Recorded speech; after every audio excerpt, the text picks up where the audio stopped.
One appreciates that Honorable Mbangu opened this discussion. This is for those ones who were not close to the basic income grant debate. You remember this thing started 21 or more ago with government commissioning the NAMTEX or NAM consortium that was basically to look into the feasibility of introducing a basic income grant. And then you remember the pilot project at Oshivero on Itara settlement there. You remember first, that is the Frederick Ebert Foundation during COVID had many webinars on this, inviting international speakers and the like to look at this. Right. But what one could say is that one will appreciate that Honorable Mbangu escalated it to this level. Now, your question was straight on, whether the 4% will work or not, proposed by Mbangu. One will say is that there are a couple of issues that one should look at before you conclude what that percentage is. I don't know whether he had done some studies, whether he has done some computations to see how much will be raised by that. And the like. But just quickly, as our time is not much, is just to look at some issues that should, or the Honorable Councillor should consider. It's basically first the legal framework. There should be a clear legal framework that is the Basic Income Grant Act or Unemployment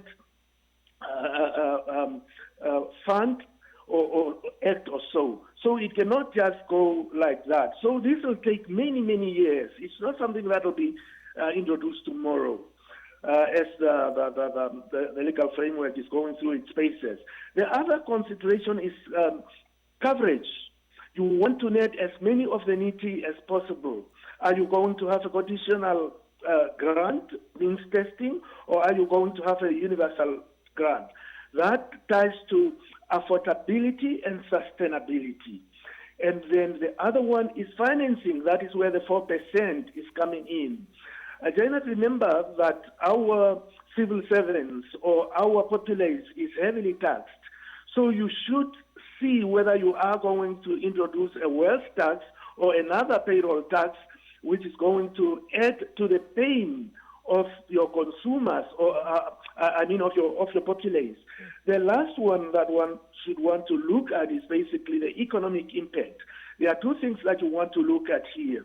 One is a multiplier effect, meaning that if you basically give this basic income grant of $500 or so to all the unemployed, or be it universal, it is going to raise or increase for economic growth, which is good.